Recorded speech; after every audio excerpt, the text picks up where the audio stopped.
Every billionaire has that one defining moment, that point where they're staring at a future that makes no sense to anyone but themselves. It's not on magazine covers. It's not broadcasted in TED Talks. It doesn't come with a press release. It's quiet, often lonely.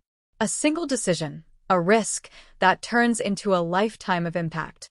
For Arya Chin, it wasn't a dramatic moment in front of a crowd. It happened in silence, late at night, the glow of her laptop reflecting the pressure on her face. She had just finished her fourth energy drink of the day. Her startup's runway was measured in weeks. Her product had bugs. Her team was tired. And then her inbox dinged. A job offer. Not just any offer, $300,000 a year, plus bonuses, stock, perks. The golden ticket. Stability. Prestige. Her parents would finally breathe easy. She stared at it for a long time. Everyone around her would say, "Take it." And she almost did. But next to her a notebook sat open. She had been journaling her dreams every morning for the past year. On that day, she wrote a single word in thick black ink.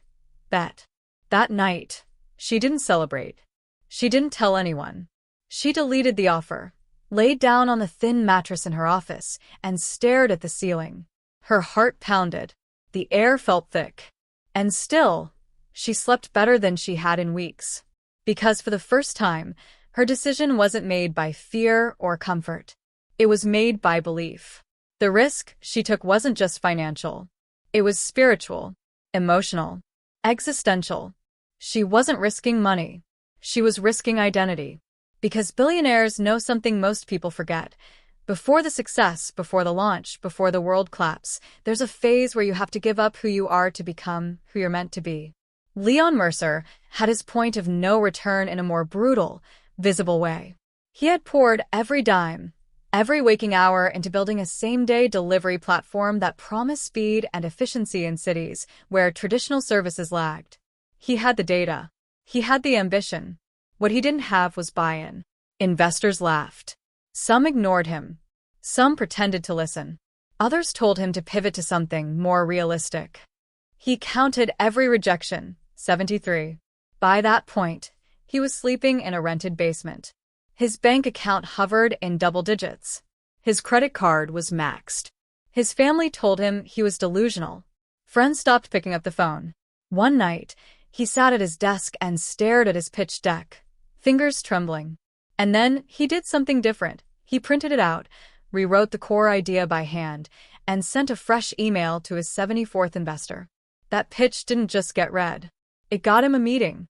And that meeting led to a seed round. And that seed round turned into the foundation of a company now valued in the billions. When people ask him what changed, he doesn't say the pitch. He says, "I didn't back off the cliff." Because that's what it takes. The risk isn't jumping. The real risk is walking to the edge and turning around. Billionaires don't turn around. They live at the edge and build wings on the way down. They bet when the odds look like fiction. They double down on visions no one else can see. And they don't do it because they're fearless. They do it because the alternative, being average, being safe, being forgettable, is far more terrifying. This isn't about arrogance. It's not about thinking you're better. It's about listening to that voice deep inside that says, "There's more." Even when the data says no. Even when your bank account disagrees. Even when the people who love you most urge you to play it safe. Billionaires all have that story. It's not the glamorous one. It's the one that almost broke them. The one where they stood at the fork in the road and chose the path with wolves, fire, and zero guarantees. Why? Because they weren't just chasing success. They were chasing alignment. They didn't want a win that felt hollow. They wanted a win that felt like truth. There's a misconception that these people are simply lucky, or that they have some rare gene that lets them ignore fear. But that's not true. What they actually have is pattern recognition. They see the long game. They understand that short-term discomfort is the tuition for long-term domination. They don't run from hard. They run into it. Because that's where the transformation is. That's where the character gets built. And every one of them, at some point, has risked their identity, their stability, their sanity, just to prove one thing, that the world was wrong about them. The one risk they all took wasn't a business decision. It was a soul decision. It was deciding to bet on themselves when nothing around them gave them permission to. No validation. No safety net. Just raw, naked belief. And when you take that kind of risk, you either build something legendary or you become something legendary.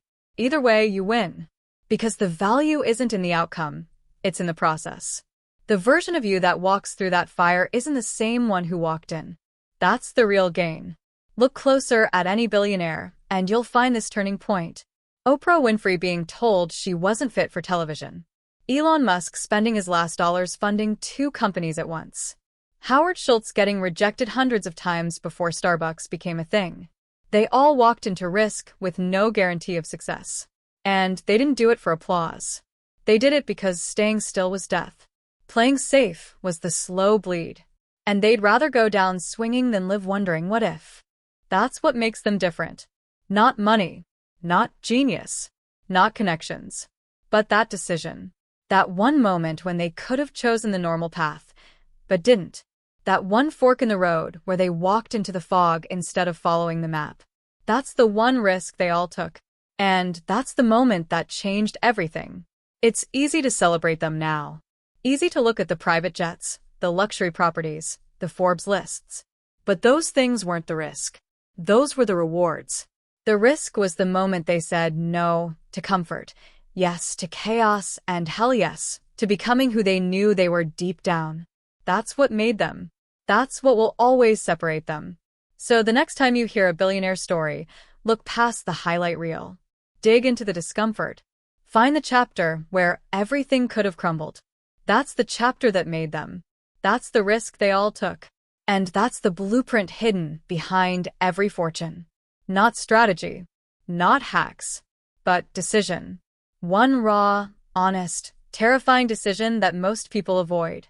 The truth is, there is no safe path. Playing it safe doesn't guarantee success. It doesn't even guarantee survival. What it guarantees is regret. Because deep down, we all know when we're meant for more. We feel it in our bones. And that feeling doesn't fade, it festers. Until one day, you either face it or you bury it. Billionaires? They face it. They name it. They chase it. And they risk everything to answer it. The question now isn't, can you do it? It's, will you risk it? Will you delete the offer? Will you send the 74th email? Will you sleep on the floor for your dream? That's the real test. Not talent, not timing, but tolerance for uncertainty, for judgment, for the unknown. Because the one risk every billionaire takes is the same risk available to everyone else. The only difference? They said yes. They didn't wait for the right time. They didn't ask for permission. They didn't need a sign. They looked at the chaos, the fear, the pressure, and walked straight into it. And that walk, that decision, is what separated them from everyone else. Chapter 2. Walking through fire with your name on the line. Elias D'Angelo didn't build a streetwear empire with focus groups or startup funding. He built it with sweat, family pressure, and an unshakable sense that his culture needed to be seen. His origin wasn't Silicon Valley, it was the barrios of Bogota. The colors, the slang, the music, he didn't want to just make clothes. He wanted to make statements. And that mission required a risk that most people would never consider. He took his sister's college fund, money saved by their family for over a decade, and put it into the first manufacturing run. When people found out, the fallout was brutal. His family felt betrayed. His sister didn't speak to him for months. He was labeled reckless, immature, selfish. But Elias didn't flinch. He believed that success would heal what failure could never touch. He hit the streets. He carried hoodies in duffel bags. He negotiated bulk deals in alleyways. He posted every day, rain or shine, until the first spark hit. A viral photo, a few reposts, then an influencer wore one on stream. Within weeks, he was restocking inventory faster than he could produce it. Years later, that brand became a symbol. Inside every hoodie, stitched into the lining, are the words, "I bet on my bloodline." The pattern is everywhere. Billionaires don't see risk like the rest of the world. What you call risky, they call necessary. What you avoid, they confront. They know the currency of greatness isn't comfort, it's courage. When everything is on the line, reputation, family, finances, they don't blink. They build. Not because they know they'll win, but because they know who they are if they don't try. That clarity fuels them more than any guarantee ever could. They take risks with their name on the line. Public risks. The kind that make headlines when they fail. They sign personal guarantees on million-dollar deals. They co-sign for their own product failures. They apologize publicly, learn loudly, and iterate faster than anyone watching. That transparency, that accountability, that's the risk most avoid. But billionaires don't hide behind legal shields. They own their moves, even when they misfire. The fire they walk through isn't just business. It's personal. It's emotional. It tests their beliefs, their vision, and their grit. They lose friends. They burn bridges. They outgrow old circles. But they don't stop. Because that fire doesn't just threaten to consume them, it forges them. Each misstep, each failure, each viral backlash, it all becomes armor. They don't walk through fire to prove they're invincible. They walk through fire to prove they're committed. This is why they win. Not because they're perfect, but because they persist. When most people tap out, they tighten up. When the heat rises, they rise with it. The real flex isn't in what they bought. It's in what they survived. The lawsuits, the betrayals, the product recalls, the public takedowns, the near bankruptcies. And they still show up. They still invest. They still launch. So, if you're looking for the secret, it's not a shortcut. It's not a tactic. It's a threshold. It's what you're willing to walk through, while everyone else runs. Billionaires walked through fire, with their name, their pride, and their legacy on the line. And that, more than anything, is the one risk they all took.